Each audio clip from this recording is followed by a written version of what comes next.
This is take 5. I need to, I don't know. Okay, but the problem is I always, like, I say something that I cringe at. I'm like, that's not how I meant to deliver that. That was supposed to be delivered more naturally than it was. And then I want to start over, and then I do. But I'm going to really fight the urges this time because there's a lot to get through and I can't keep restarting. Okay, what do I want to say? The point that we're making today, hello class. The point that we're making today is aesthetic compatibility, which is an idea that I had at work today. And it's definitely not an original idea. Like, I feel like I just Googled it because I feel like these are the most intuitive words to use for what it is. And I couldn't find anything about it, which means that this idea definitely exists, or at least like this idea point blank, everything I'm saying in this video definitely exists out there in some like well-cited piece of philosophy literature. I just personally haven't consumed any well-read philosophy literature, so I apologize in advance if you are a philosophy academic and you're like, this is stupid and she's being so derivative. It's because, I don't know, maybe it's because I'm as smart as a philosopher. Maybe I am a philosopher. I don't know.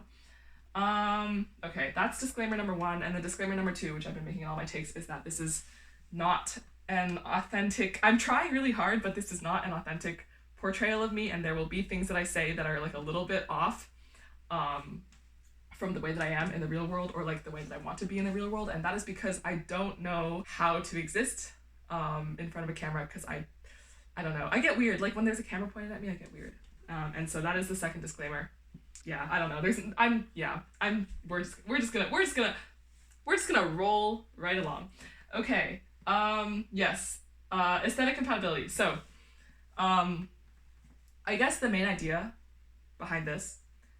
Also, I really can't start over, because if I start over, then I'll lose my train of thought, and then like I have trouble like repeating things the way that I did the first time, and so each explanation will just get subsequently worse as my brain like latches onto the ideas less well. So I'm just gonna go for it. You can 2 times speed this if you want, but yes. So I guess first thought is that everybody has an aesthetic, right? Everybody has this like natural inclination of like things that they find beautiful.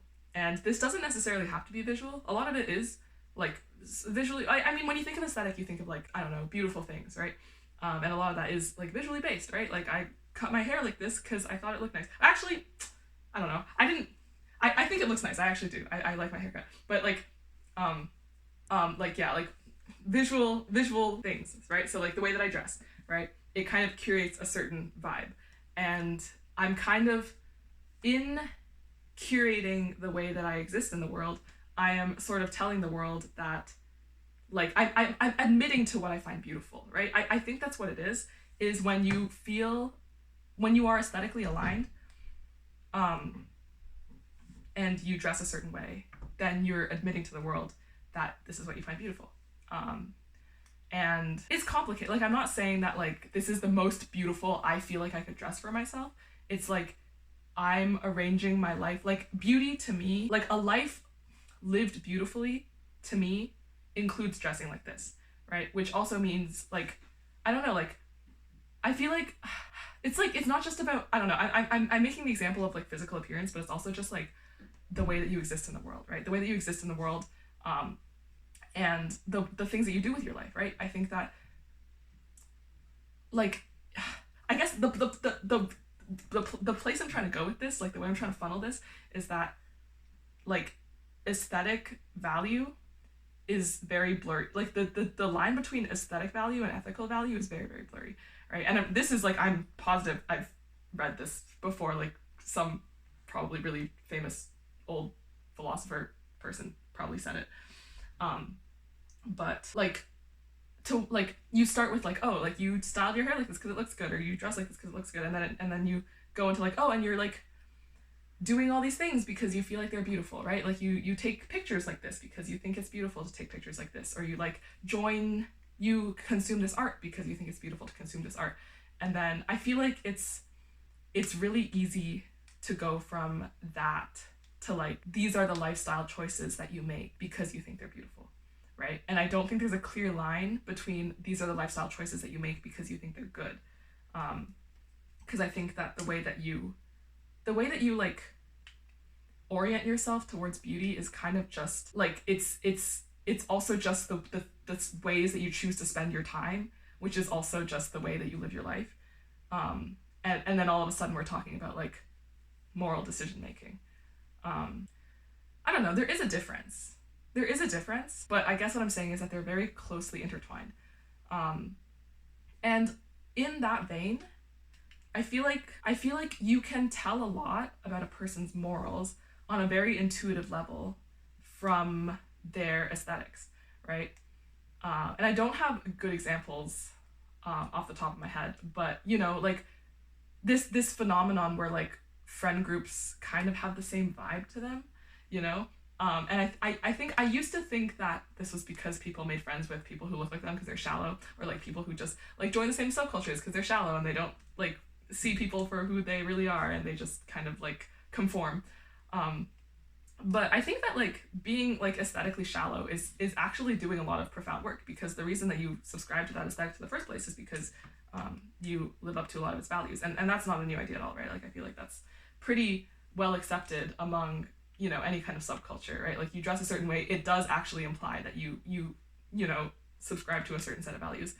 But I think like that's at the extreme level, right? Like you have like these like underground indie people who look a certain way and they're probably like all adjacent to a certain political orientation, and have a certain like, you know, attitude towards the powers that be, you know, or like people who all dress super clean and carry on like a laptop bag, right? And I don't know, like there's a certain implied set of values there as well. And so, you know, the aesthetics to ethics pipeline / spectrum is not really one that can be cleanly segregated. Anyway, but I was thinking about this kind of specifically through the lens of people relating to each other, right? Like the way that we find people in our lives. Specifically, I don't know, the two lenses that I've been thinking about a lot specifically are like friendship and romance, right? And, you know, categories are categories. I don't believe in a friendship romance binary, really. I kind of do. And I'll explain, well, okay, we're not going to get into like that conversation right now, but for the purposes of this explanation, it will be segregated into sort of a binary thing. But that's just for the purpose of this model. Okay, so I was thinking about like the way that people choose their partners and their friends. Or I guess it started with partners, right? Because I'm like, it's really interesting to me how like on a vibes level, I can tell, and people structure their romantic relationships in a lot of different ways, but I feel like sometimes like couples are more vibe congruent than not, right? Like you can sort of suss out a vibe, right? Like there's this like common thread between them that's not just intellectual, right? It's not just like, oh, these people are both really outdoorsy and so they must get along, right? It's like, actually, it's not just that they're outdoorsy, it's that they like embody this like spirit of outdoorsiness. Or like they wear certain clothes that like imply outdoorsiness. Like they've got those like Patagonia puffer vests, right? Is that a thing? I don't know if that's a thing. Or like beanie, I don't know, like they have like the granola vibe about them, the Vancouver granola vibe. And so like when they get together, you're like, oh, this makes sense, right? There's like an aesthetic congruence there. And this probably in all likelihood translates to at least some ethical matching. And it is probably like a one heuristic that people use to choose their partners, and why a lot of the people that I know who are in relationships right now, like there is some kind of thread between the two of them, right? And you know, also like thinking about actually we're still in relationships. Okay, actually no, I don't want to talk about romantic relationships exclusively. I think that just like in general all relationships, like me thinking about the people that I tend to relate to in my life, like we always have something in common ethically, and there always is like a thread between that and also what we find beautiful, right? And I guess the best example I can give of this is that, like, I have never met a writer whose writing I really, really liked, who I didn't also like as a person. Like, never, ever, ever. I feel like there's something irrefutable about the fact that if you write in a certain register, if you write with a certain cadence, if you think certain things and you're able to express them, some people aren't also. Like, I don't think that this is, and I'll talk about that later as well, but I've never ever met, and I've also never met someone who really likes my writing who I didn't also like, you know? There's like, and, you know, it's not even just because, like, I write about things that you also experience or whatever it is, like, which, you know, might be the case, and there's, like, an element of that, but I think also that there's, like, some kind of, like, like, energetic / vibrational quality about the way that we relate to each other aesthetically. And I think that there's something, like, I don't know, like, I got really excited because I told, I sent, like, I literally texted Caitlin earlier today, and I was like, do you have thoughts on aesthetic compatibility? And then she sent back some of her thoughts, and I was reading them and, like, nodding the whole time, and I was like, holy like, I don't know. I also, like, I really respect Caitlin as a writer, and I also really respect Caitlin as a person, and so, like, you know, I was reading her writing, and I was like, this is articulated in a way that is, like, so, like, beautiful, right? To me, it was so beautiful. And I'm also, like, very aware that a lot of people might read writing like that and not see what I see, because I feel like when I get excited about writing, I get excited about writing, and I feel like it's very clear to me what is beautiful and what is not. Maybe not as much, I don't know, maybe there's, because I'm a writer and there's, like, a heightened sense of discernment, but for me, it's like, if I think your writing is beautiful, I will probably think that you are beautiful as a person. Yeah, I don't know. I wrote down in my notes, if I like your art, I like your soul. And I have one of my really good friends, Angela, literally found me through my art account, right? Like, through my songs and stuff. And she, like, slid into my DMs, and we started talking. And then we were sending, like, you know, and I won't, yeah, we're, like, close now, even though she lives across the country, right? Because I don't know I actually don't know what it is about Angela. She, like, resonates with my songs more than I resonate with my songs, which is crazy. And it also is just her as a person. Like, I think that she is a very, like, emotionally absorbent person. If you're watching this, Angela, that's not offensive. I apologize. No, I don't apologize. I don't know why I said that. Anyway. Okay. So, yes. So, yeah. So, everyone in my life who I share aesthetics tastes with, I also tend to share ethical tastes with. I'm like, what is it about that? And, okay, this is also very narrow, actually, because I've only been talking about art up to this point. And what I also mean to cover is, because aesthetics isn't just about art. Aesthetics isn't just about obvious beauty, right? I should not give this example. This example is a little bit too much, but I'm gonna speak around the example, and it'll be enough to convey the example. But, like, something like humor, right? Humor is also aesthetics. I think that if you are able to find something funny, that means there's something about the comedy that you also find, like I don't know, like to me it's very self-evident that comedy is beauty, right? Because it's like you're able to arrange the world in a way with your words that is unexpected, and that there's pleasure in that unexpectedness, and that to me is comedy. And there's, like, you know, there's beauty in the arrangement, right? Like, the fact that you're able to say something that makes someone laugh, like, oh, that was unexpected, right? And so if there's, like, a shared sense of humor, then, you know, then I feel like there's some kind of aesthetic, resonance. Yeah. And the example that I'm not going to give is, like, this very specific thing that I said, this very specific thing that one of my new friends, who I met, like, very recently, right? We were just, like, talking, and he said something, and I repeated the thing, and, like, he absolutely died laughing, and he was like, I would not have expected you to say that. And then he made me say it again, and he made me get it on voice note. But but there's something about that that's, like, there is some kind of resonance here, right? I really enjoy that I can share in this kind of beauty with this person, which is not actually a kind of beauty that I share with people often, right? Because this is not usually a part of me that gets brought up. And so I was really enjoying that. And this also, like, sort of relates to the whole, like, I think everyone brings out a different side of who we are, and all relationships are just, what did I say? I said it in a Substack post that I posted a while ago. Dialectical tapestry of what we bring out in each other, or something like that. But yeah, so I don't know, we were like having a moment, whatever, right? And there's like, it's very specific, right? But there's always some kind of common ground between me and the people I like. There's always some kind of common ground, and that common ground is usually like either it's like aesthetically / ethically based, but in a way that's like kind of not like hard to separate. I guess that's the point I'm making.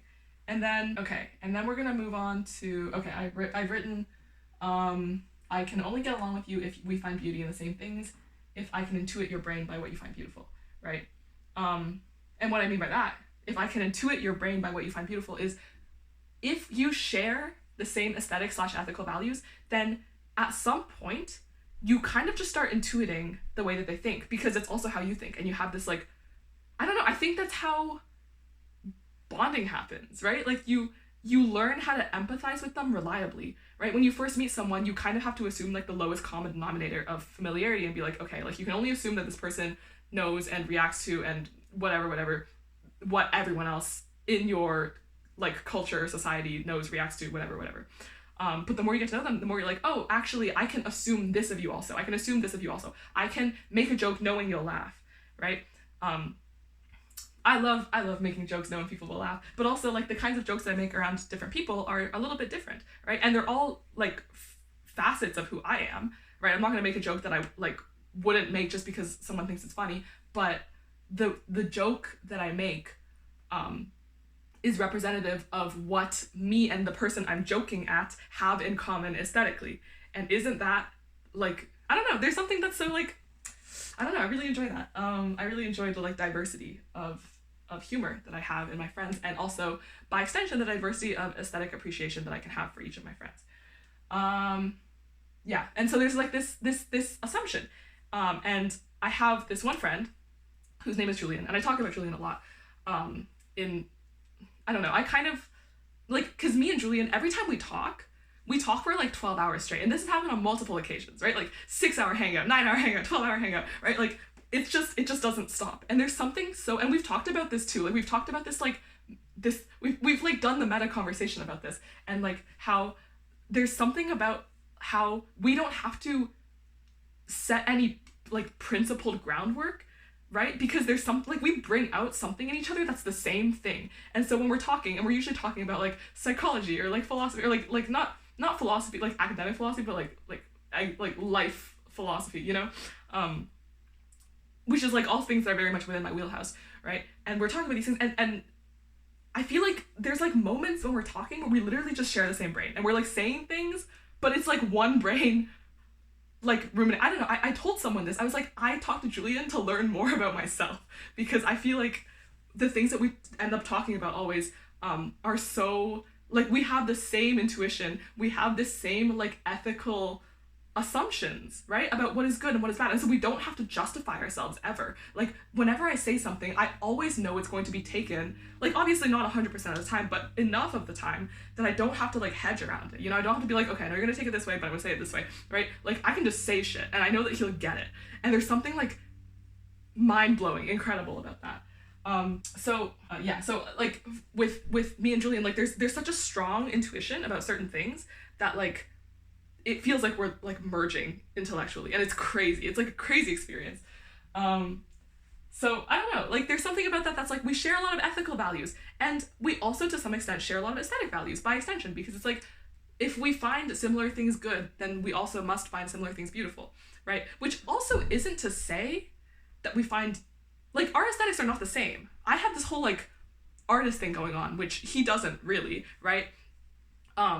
And so I have this like other side that, you know, maybe is not as accessible with him, but I still have it. And, you know, it's not something that gets like brought up when we talk, because that's not what he brings out of me, right? Which isn't to say that he can't understand it. It's just less intuitive to him, this part that, and like there's parts of him that I can't speak to that I don't have access to, right? And it kind of goes both ways. So, okay, if I can intuit your brain about what you find beautiful. So now I'm gonna draw some circles on my whiteboard. Make sure it's still recording. Okay, so 20 minutes. Okay, I'm gonna draw some circles on my whiteboard. This is the furthest we've made it. Take 5. It's gonna be the one. Okay, so this is what I believe. And this is where we're going to start talking about like differences, okay? So what I've noticed in my friends is there's a lot of overlap aesthetically. And so if we're two people and each circle is a person, then the Venn diagram, my marker is running out. Venn diagram, oh wait, no, it's good. It looks, okay, so one person, then this is my friend, and there's like a healthy amount of overlap, right? So like this is friendship. Okay, my marker actually kind of is running out. Maybe I'll change for the next video.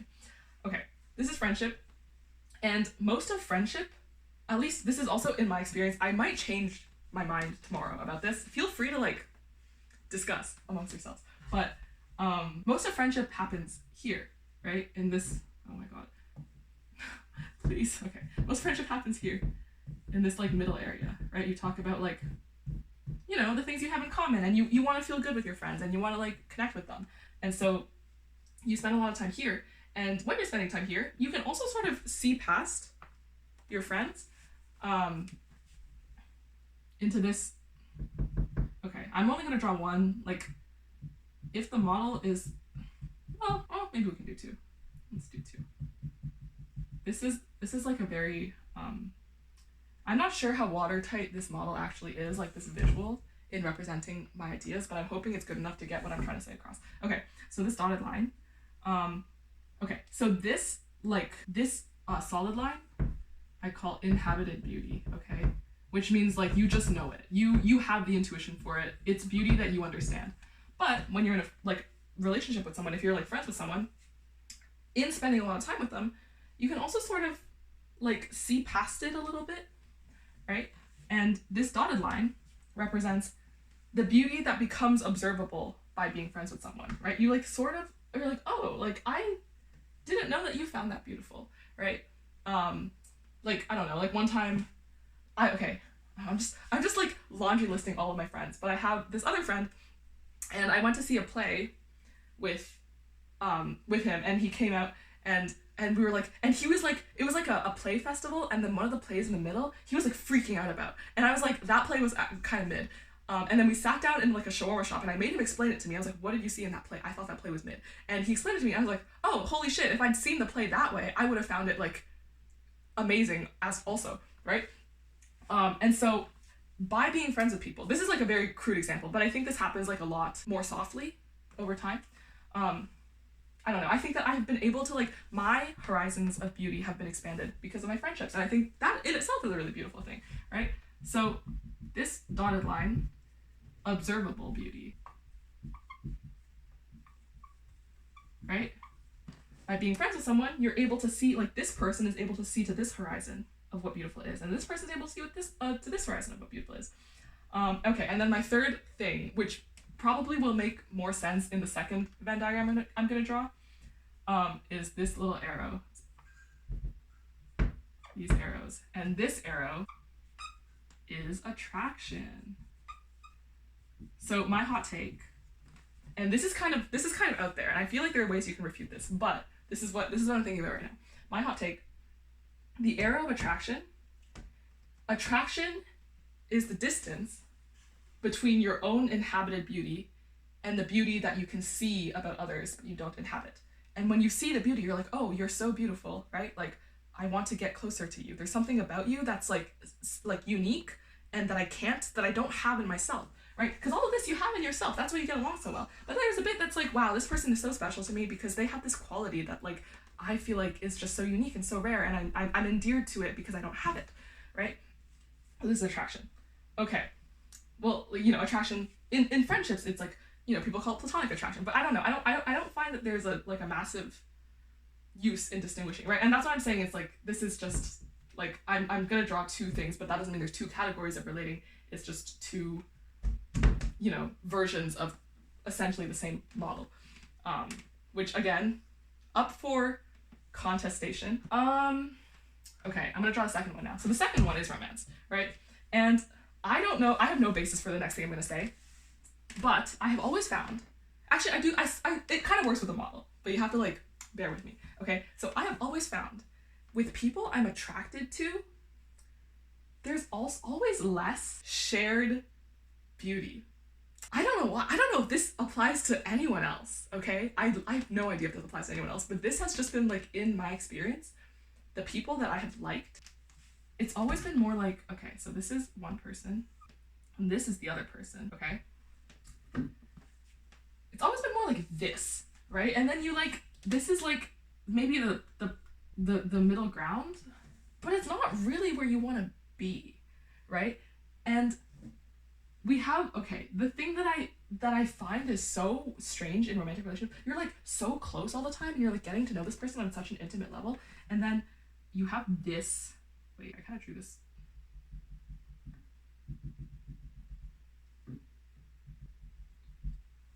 There's something about romantically relating to someone that makes this arrow so much longer and so much stronger, right? You have more distance to travel, and you're hanging out in this person's world, and you're seeing, you only get a sliver of it, and maybe that's what brings you together, right? You only get the sliver of it, but then there's also so much, you're like, whoa, like, this person sees the world and experiences the world and has beauty in their system in a way that I don't even understand. I can't fathom it, right? And part of you is like, what is that? At least for me, this is very much how attraction works for me. Like, I'm like, what is that? And also, can I have it, right? So, you know, there's like this like, it's romance. There's like this sense of like, I need to solve this. I need to figure this out. I need to figure out who this person is and why they are the way they are. And also, you know, like there's, whoa, like, I don't know. That's overwhelmingly how it works for me. I'm sure there have been exceptions in my life to this rule, but I feel like this is a very satisfying model to explain the way that things have worked out for me thus far. And there's also something unique about romantically relating, such that this overlap, because you are spending so much time with this person, it will like grow over time, right? And so like after a while, you kind of look like this. And this is why people say love changes you, because you subsume the other person's beauty. And like, I have had personal experiences that have been like transformative because I have spent enough time with someone in enough of an intimate context that I literally like subsumed the parts of them that made them beautiful. Which isn't to say that like it was completely theirs and then it was like mine and it was like transferred or something, or it was given to me. It's like I always had this inside of me, and it took them to activate it, and I became bigger than I am. Which is also like, I don't know, it's like an incredible thing about human relating. I don't know. But I don't know, I think that like that is, and friendship is this too, to a lesser extent. I think, or not even necessarily to a lesser extent. I think you can have really close friends that change you in very similar ways, right? Because it's not, again, this is one model, not two. But yeah, like when you spend time with someone and when you are attentive to the things about them that you don't understand, and like, you know, there's like, I don't know, I was talking about like uncertainty and humility the other day, and this idea that like if you are humbled towards the way that someone is in the world, you stand to be changed by them. And that is, to me, like, well, I say to me as if it's like some kind of great life philosophy, which is not. This is like, I'm realizing this these days. This is like, these are things I'm realizing in the moment. But yeah, like to me, this is so, like, this is such a cornerstone of what love is to be like expanded, right, as a person, by the small beauties of other people. Yeah, so that's kind of the model. And then okay, and then I wrote some other peripheral points. So I think a good question, I don't know, to me, a good question, and it's hard for people to answer this honestly, so like I don't think I'd ever ask this because I feel like I don't think I would get the answers that I would want, but like the what is ugly to you question, right? And obviously, like, I feel like people, if you ask this at like a party, people would probably be like, oh, I don't know what that means, right? But like, what is ugly to you, right? And an example, well, I guess I could think of my answer. What is my answer? What is ugly to you? In like a, I don't know, I guess because what I'm trying to avoid is like to like strictly moralize about it, because people experience different kinds of beauty. I think I don't know, like maybe inauthenticity is really ugly to me. Like that's maybe not the best answer because it feels a little bit moralized, but it's, you know, it's not like an obvious answer. And I think that a lot of people don't necessarily have that answer. Like I think a lot of people don't mind it. Like in order to get by, they can be inauthentic. But I really, really don't like it. Like to me that is like nails on a chalkboard ugly, right? And you know, and there's reasons for that, but also it means that I live my life in a certain way. And a lot of people find the way that I live, well, okay, some people really don't like how much I say on the internet about my life, but a lot of people really appreciate it, right? And it's like, this is like, I'm very unapologetic about it. I feel like I never disclose more than I'm comfortable with. And also it's not really like it's not a thing of comfort for me. It's not like I'm like risking anything by saying this. Like to me, I am just expressing myself the way that I would like to be the way that I would like to express. Yeah, so that's a good question. Something for you to think about. Sound off in the comments below. What else? There must be some compelling reason to stay, some recognition / familiarity. What did I mean? Otherwise, I'm having like this, I don't know why, I'm having this like massive deja vu moment right now. Maybe it's because I'm sleep deprived. Like this happened before in a dream. Or deja, no, there's a different word for it. I forgot, like already dreamed, not deja vu.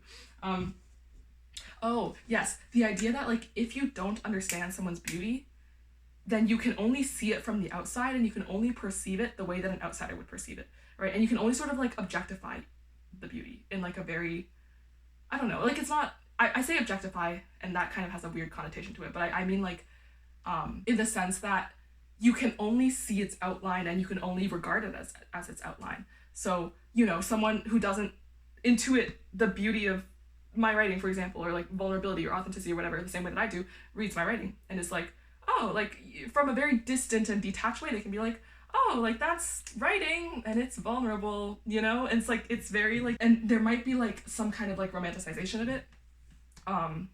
But there's a lack of getting it, you know? And I think that that is something that we all do to other people all the time because we don't have all of the conceptions, right? We don't have all the conceptions inside of us because we don't have enough like time and energy and existence to like collect it all like Pokemon. Yeah, but I think that like, I don't know, there is something really satisfying about getting to know people because then you get to see their aesthetic. For some reason, the example that came to mind when I was thinking about this was like Greta Thunberg, because I feel like everyone objectifies the way that she interfaces. Not that I know very much about her also, right? But I think a lot of people, they're like, oh yeah, she's like that autistic kid who talks about the environment and is like really passionate about like, you know, the politicians who don't care, and there's like all these like angry videos of her being, you know, saying angry things at people. But I think that and so you have this like object of what beauty is to her, right? And you have this like projected like, or not project, that's the wrong word, but like it's just like this distant idea that you hold in your head of this is what Greta Thunberg believes. I might be pronouncing her last name wrong. Is it Thunberg? Maybe. But yeah, so like, but if you actually got to know her, not that I don't know her personally, but if you actually did, like, I'm sure that there is depth there. I'm sure that there is wisdom there. I'm sure that there is like nuance and like, you know, something about the way that she interfaces with like this, I don't know, the idea of like the stewardship of the land, right? That like is profoundly moving. It's just that we don't have the ability to access it from something as far as like, you know, watching her on Instagram Reels. And this is what I think about a lot of people. And this is why I think that despite the fact that like superficially you might disagree with someone, I don't know, there's value in